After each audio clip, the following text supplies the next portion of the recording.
The Rachel Hollis Podcast is proudly sponsored by Amica Insurance. As Amica says, empathy is our best policy. That's why they'll go above and beyond to tailor your insurance coverage to best fit your needs. Whether you're on the road, at home, or traveling along life's journey, their friendly and knowledgeable representatives will work with you to ensure that you have the right coverage in place. Amica will provide you with peace of mind. Go to amica.com to get a quote today.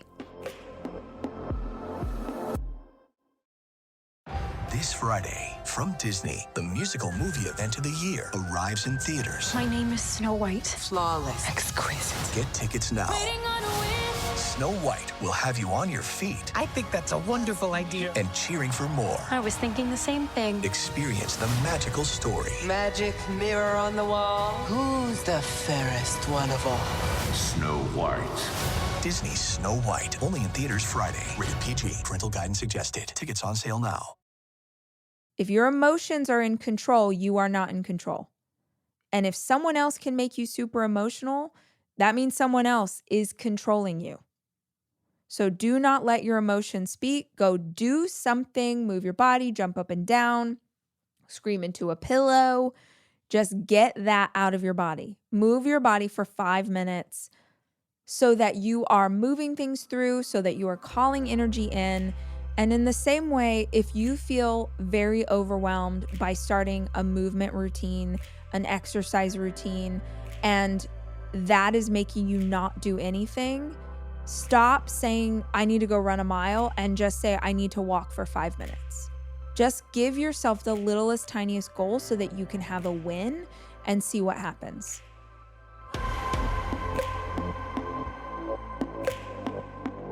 Hey guys, it's Rach. Welcome to the show. I'm so glad that you're here with us today. And I have a favor, which sounds kind of harsh if we just met, but I'm assuming that most of you have been a part of this community for a hot minute. And so I gotta ask, are you subscribed to the podcast? Subscribing to the podcast you listen to regularly is one of the best things that you can do for hosts like me. It helps to support the show and the staff that works on it.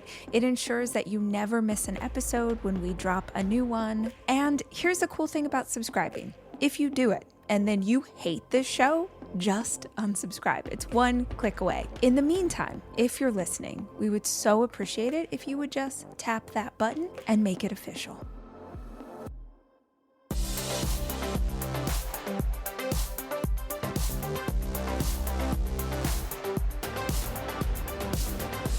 Hey guys, it's Rachel. Welcome to another episode of the podcast. Today, we're going to talk about tiny daily habits. These are little things you can do every day that make, I hope, a massive difference in the way your life feels. So today's conversation is not about how to be more productive, how to accomplish more, though if that's your jam, I did do that episode last Monday, so go scroll back and get all the hacks and ideas. Today is really about simple things that you can add into your routine that will make it feel better, that will allow you to get into flow state more often, that will hopefully get rid of some of the anxiety in your life or the negative tension that you go through in a course of a day. These are just ideas that will help your life start to flow a little easier, feel a little less stressed, give you more time to do the things that you want to do, have better energy, and they're all pretty simple shifts. So if you've been feeling a little overwhelmed, maybe you're stuck right now, or just like, hey, give me all the ideas for how life can be smoother, that is my intention for today's conversation, and I hope you dig it.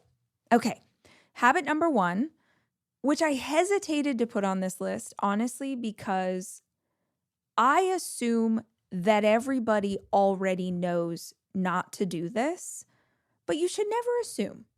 I realize that. Like, I don't do this thing, but I used to. So maybe I'm talking to a version of me 10 years ago, and you need to be reminded of this, or maybe you're going to hear it for the very first time ever. Here it is. Never check your phone first thing in the morning. Never, never, never. Like, if your alarm goes off and in order to shut the alarm off on your phone, you are now suddenly, without even consciously thinking about it, you have opened up your phone, you are scrolling social media, you are reviewing the news, like your feet haven't even touched the floor, and you're already in checking emails, being bombarded with disasters that are happening all over the world. Your day has started with your brain, and if you have any PTSD, also your nervous system in reaction mode. When phones first became so popular, when we first got smartphones, like when I first got an iPhone, I never had this problem when I had a BlackBerry. But years ago when I got my first iPhone and there started to be apps, it felt so fun and it felt so harmless to open up the phone and see what was going on in the world. Or, oh my gosh, it was so exciting. I could check my email at 6 a.m. But I slowly started to develop this really negative habit of beginning each day in reaction mode. It also means for those of us who have goals and dreams for ourselves for the year, and we're trying to work on something, the most important thing is you staying focused on what you're doing and where you're going.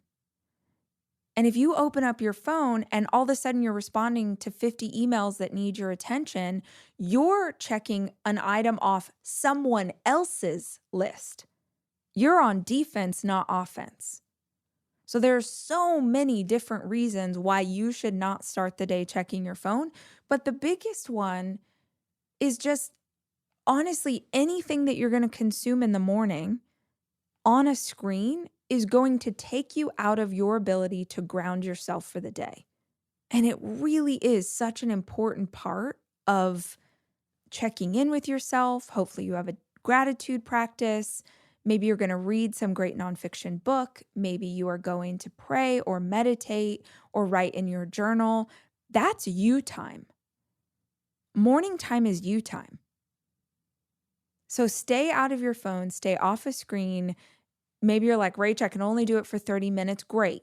Just put some boundary in between you waking up and you consuming something that happens on a tiny screen.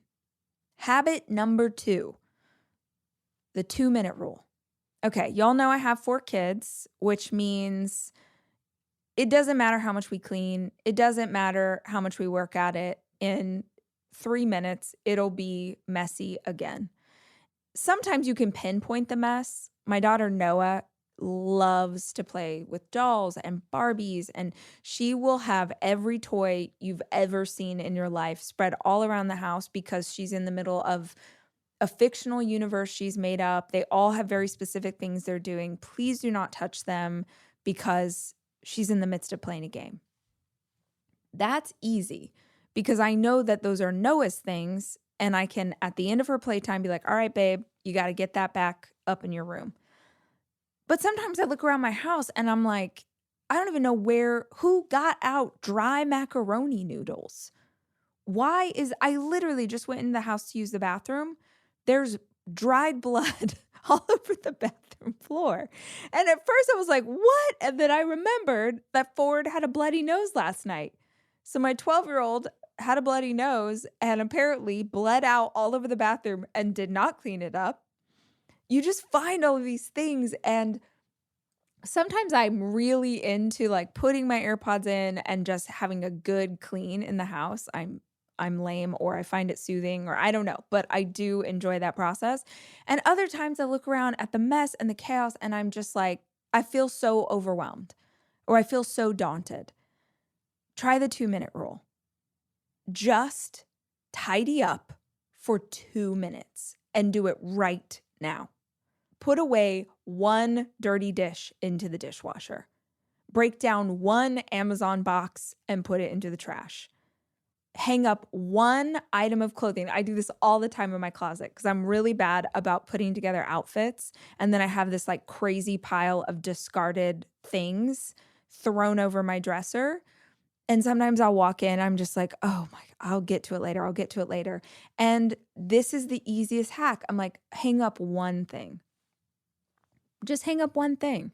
Because the reality is, if I hang up 1 thing, I'm like, oh girl, like just hang up the other 5. This is so stupid. Just hang up the other 5.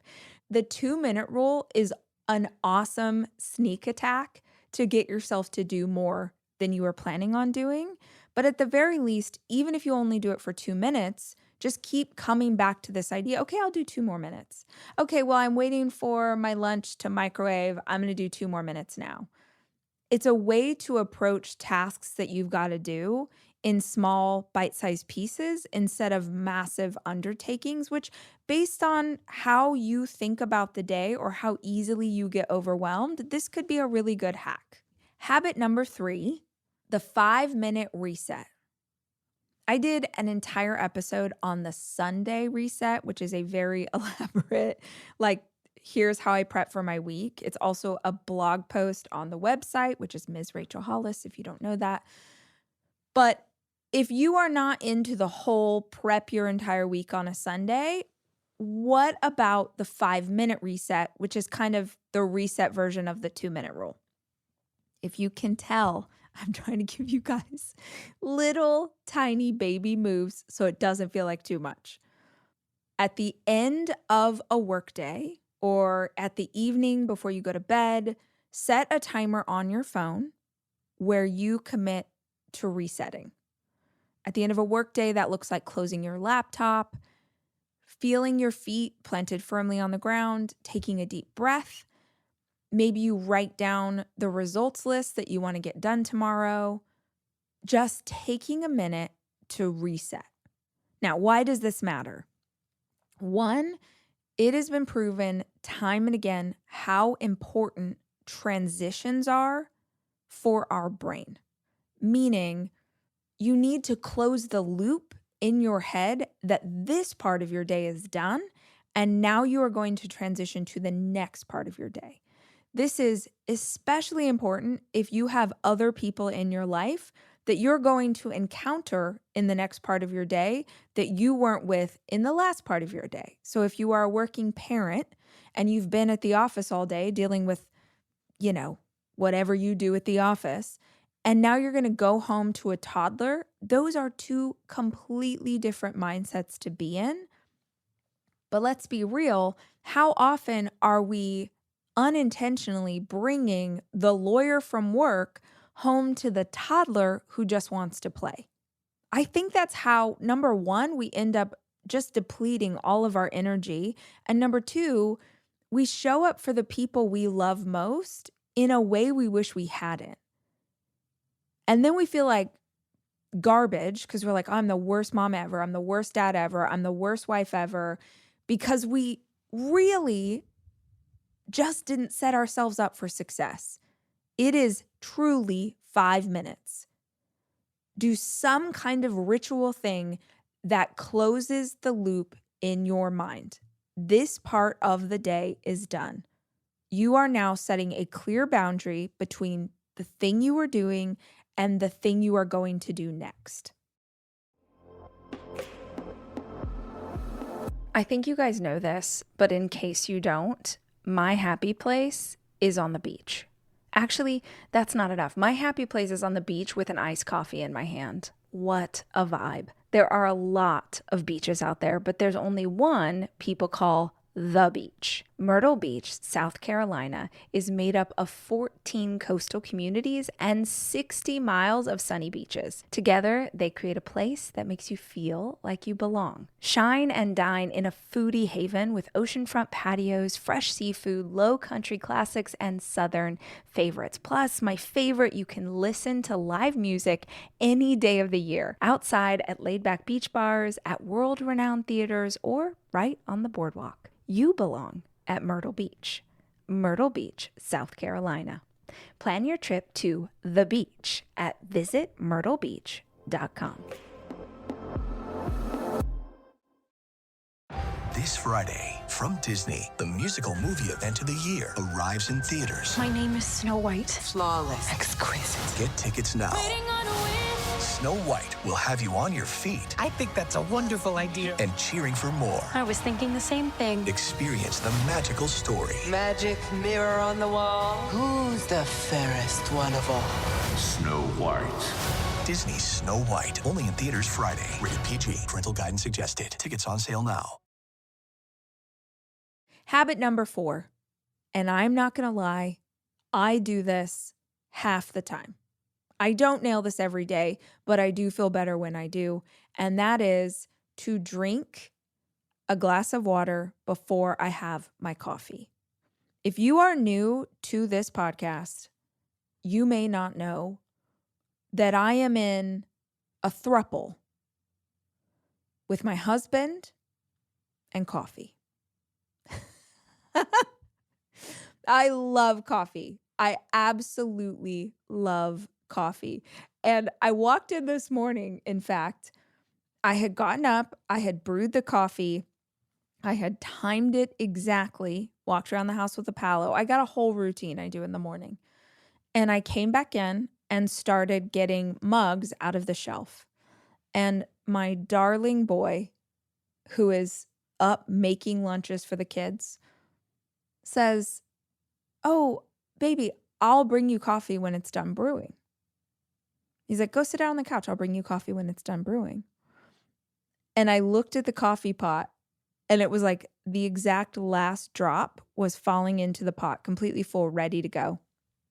And I was like, do you think that I do not know the exact timing of when that coffee pot is done? He was laughing. He's like, "You have a problem." He's like, "You love the coffee more than you love me." And I was like, "Yes."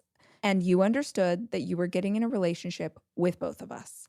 All of that to say, I know that you might love your coffee as much as I love my coffee, but it is the simplest thing in the world. Number one, you're going to hydrate yourself, which we are always trying to do. We're drinking our body weight in ounces of water every single day. And that means you need to be drinking water as soon as you wake up. That's number one. Number two, for those of you who feel a little jittery when you drink coffee, I think this is the hack. I can't be sure. Obviously, I'm not a doctor. Talk to your doctor, do some research. But I find that when I don't have water first, I feel a little more jittery than when I do. And I'm making this up because I am not a trained medical professional, but I wonder if that's because our gut is such an important part of our nervous system, our immune system. Like your gut and your stomach is so important. And I bet it just likes to have a little water in there before it gets the acidity of coffee. This is my theory.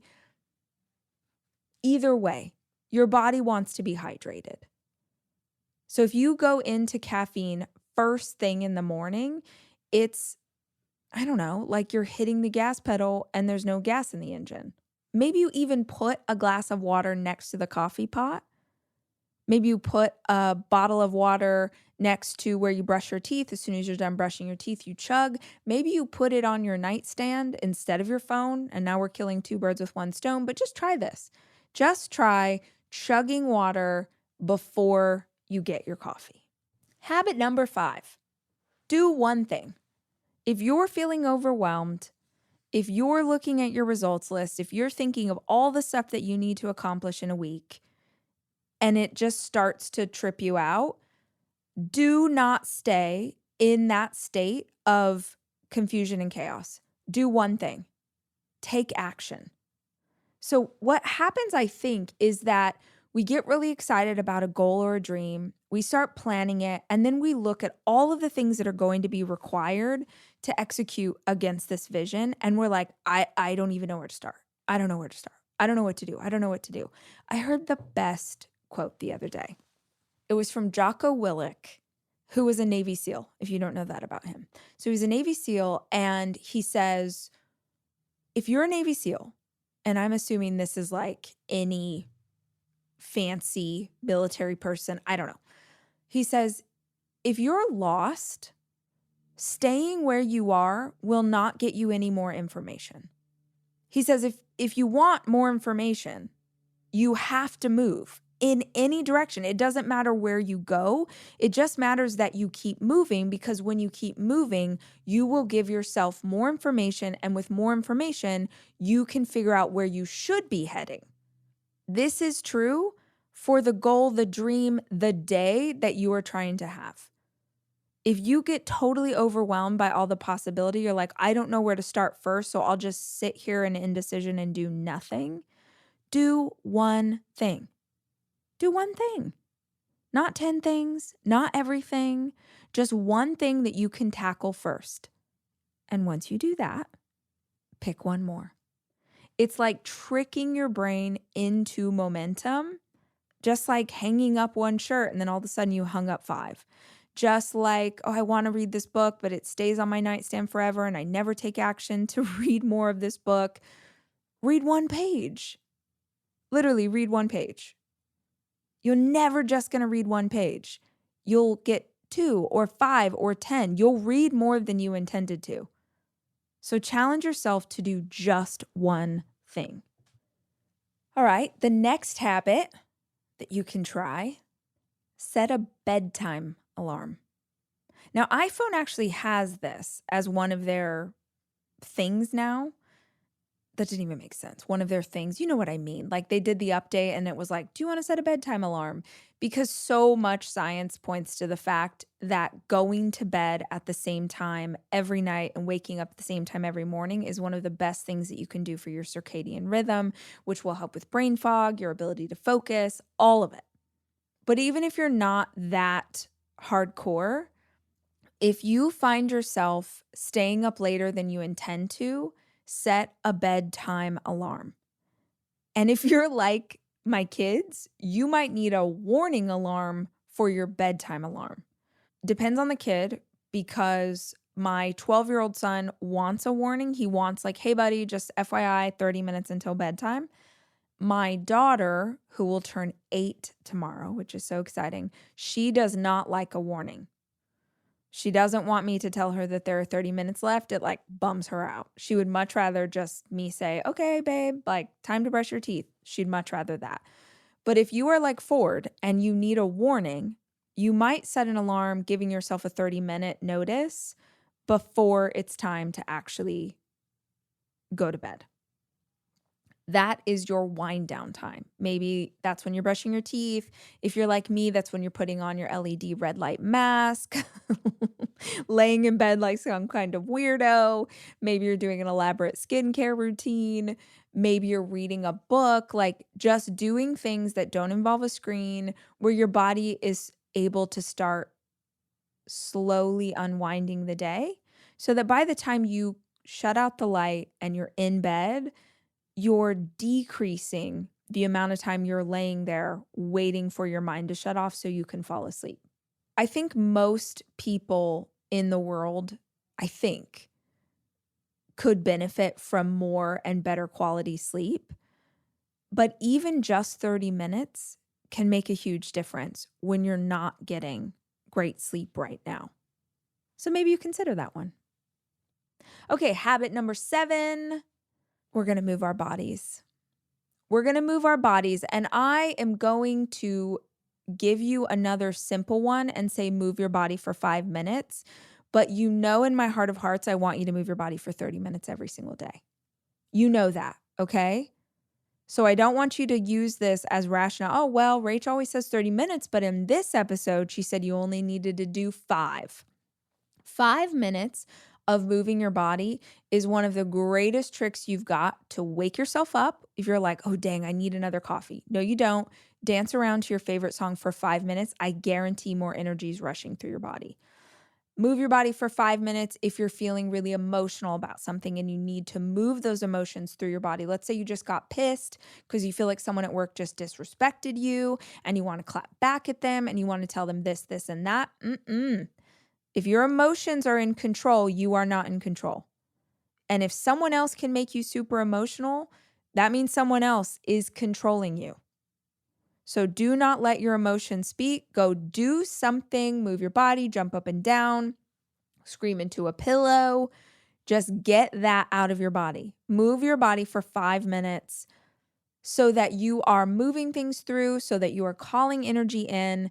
And in the same way, if you feel very overwhelmed by starting a movement routine, an exercise routine, and that is making you not do anything, stop saying, I need to go run a mile, and just say, I need to walk for 5 minutes. Just give yourself the littlest, tiniest goal so that you can have a win and see what happens. Move for 5 minutes minimum But really, I would love for you to move for 30 minutes every day because it will make such a difference in your life. Look, everyone knows that toilet paper is not created equal. Not all rolls are the same. Some are too soft. Some, can we say, sort of crumble, if you know what I'm saying? Then other toilet paper is so strong that it can actually hurt. And let's not even talk about the toilet paper that is so thin, it doesn't get the job done. Angel Soft is soft and strong and always affordable. Come on, life is too short. There's too much going on. I don't want to have to overthink this. So pick up a pack of Angel Soft in the toilet paper aisle of your nearest retailer. That's Angel Soft, soft and strong. Simple.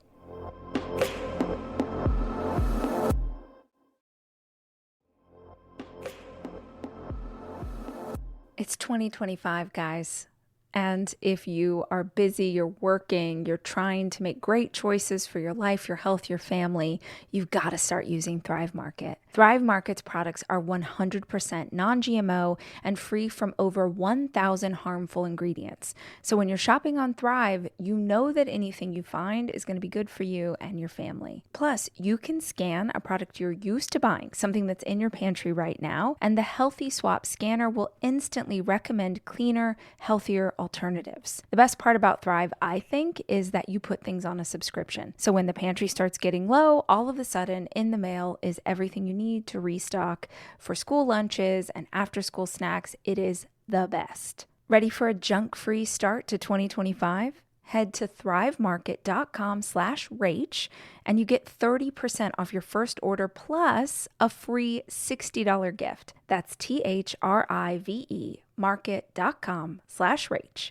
thrivemarket.com/Rach.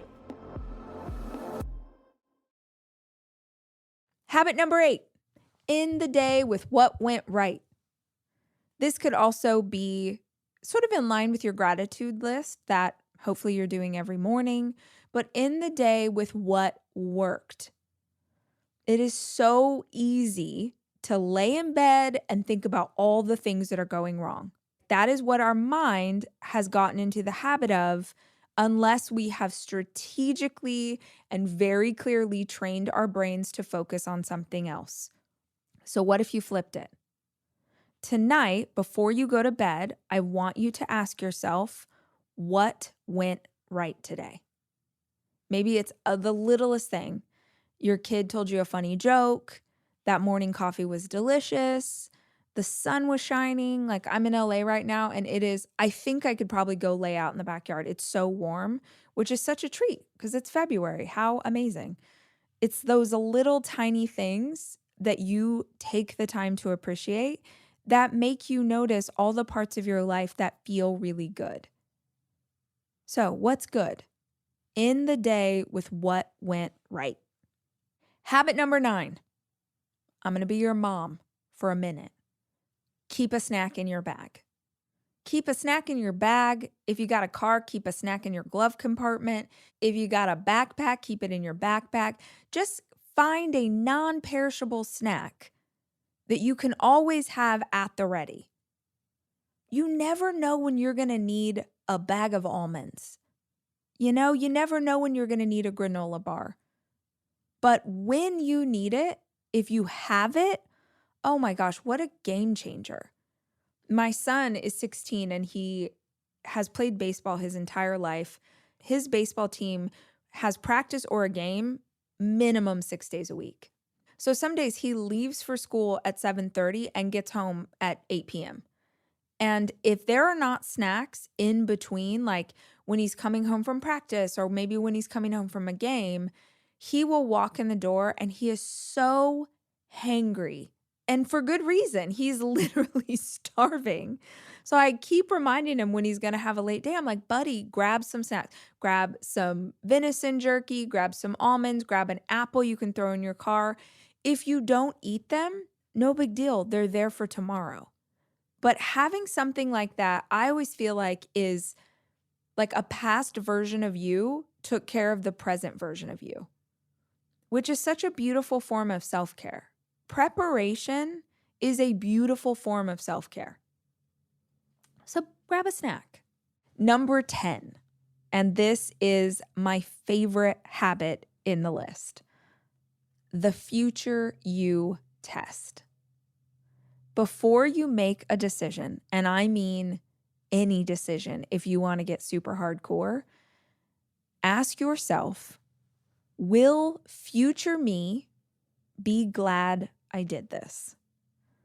Will future me be glad that I went to bed on time tonight? Will future me be glad that I didn't pick a fight with my coworker? Will future me be glad that I drank that water before I had my coffee or that I pre-packed myself a snack? I talk a lot about who I'm becoming and this aspiration I have to continue to get better with every age. And it's really easy to lose sight of who we're trying to become if we're not super focused on it. So if you teach yourself this habit of asking what future you is going to think of even the tiniest choices and also the biggest choices, it's so stinking helpful to give yourself the motivation to sometimes do the things you might not want to do. Okay, here's the way to actually make this work. Number 1, give yourself like a future time frame. So ask, is this decision going to make me feel better in 10 minutes? Is it going to make me feel better in 10 hours, in 10 days, 10 years? Give yourself some perspective. Because here's the thing, most of the decisions that we wish we hadn't made, even 10 minutes from now, we'll regret that choice. Should I finish off the rest of this birthday cake because I'm hormonal and I'll get the mouth pleasure? Ask yourself, are you going to feel good in 10 days about this? Now, honestly, you probably will have forgotten about it. In 10 hours, definitely not. You're going to feel not great about it. In 10 minutes, oh, I'm going to have the biggest stomach ache on the planet. Okay, well, you're not even going to be thinking about this choice later, which means it does not matter now. But in the short term, over the next 24 hours, this choice is probably going to make me feel terrible, which, if you're anything like me, means that you will go into some negative habit loop spiral about who you are and why you keep making the same mistakes. And as a way to make yourself feel better for doing something you wish you hadn't done, you'll do more of the thing. It's so ridiculous. One of the best parts about this habit is that it just buys you a little time. It gives you a little bit of space, even if it's just 60 seconds, to keep you from doing something impulsive. So give yourself a future time frame and ask, am I going to be glad that I did this in fill in the blank time? Second thing you can do here is pair the habit with a tiny win. If you're feeling overwhelmed, do one thing, I love this, do one thing that future you would appreciate.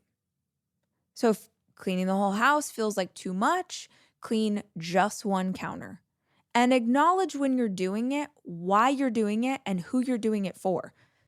This is awesome because it means that, let's say tomorrow when you come in to the kitchen and half of the dishes from last night's dinner were done. Maybe you didn't feel like doing them all at the time, but you did, you gave yourself a little win. You did half the dishes. The next morning when you come in, you're going to remember that you didn't feel like it and you were tired and you didn't want to, but you were looking to take care of yourself in the future, so you did what you could. That's a tiny win, and you're pairing it with self-care for future you. So just a couple little ideas there to be thinking about who you're going to be tomorrow or who you're going to be next week, and understanding that this is where people get thrown off track. They are living their lives for the choices that will make the current version of themselves feel the best. Meaning, like, the current version of me would love to have nachos for lunch. 2 hours from now, I will feel so sick. And tomorrow I will feel so bummed because I'm like, wait, I've been doing so well. Like, I have been eating whole foods that make my body feel really good. It's going to have all of this chaos to the future version of me, even though current me would love that choice. A lot of times, maybe every time, having success in some area of your life looks like making decisions about what's going to feel better when done consistently, not just things that feel good in this moment right now. So hopefully one of the things I said today will spark an idea, give you a little habit that you can try, something that you can add in. Remember that changing your life is not about doing just one thing. If you really want to change your life, it's laying a foundation. It's like bricks in a wall. You're not just laying one down. You're laying one down and you're connecting it to another and connecting it to another. And when you have enough of those in a line, you can stack more on top and stack more on top. It's a lot of little decisions that add up to something really big. And you're worth the effort to try and figure out how to build yourself up. I hope this conversation was helpful for y'all today, gave you some good ideas. I always love hearing from you guys, so if you haven't checked in lately and you got a question for me or a topic you'd love for me to do a podcast about, call into the podcast hotline. The number is 737-400-4626. I'll be back soon. Well, I'll be back tomorrow with more conversation. Until then, as always, I love you and I'm rooting for you. The Rachel Hollis Podcast is produced by me, Rachel Hollis. It's edited by Andrew Weller and Jack Noble.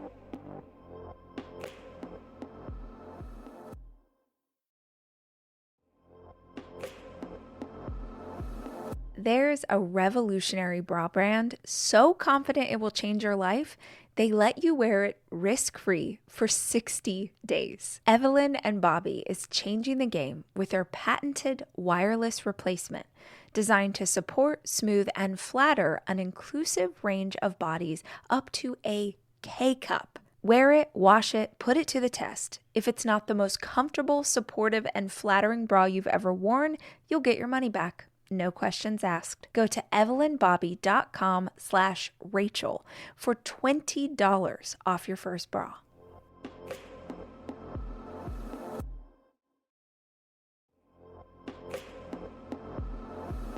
It's time to play ball.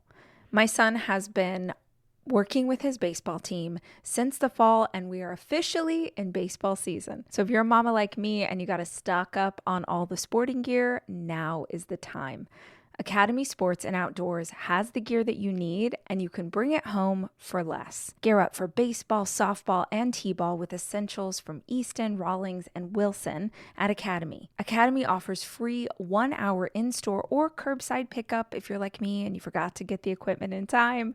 Swing by your local store or shop academy.com today and get ready to hit it out of the park.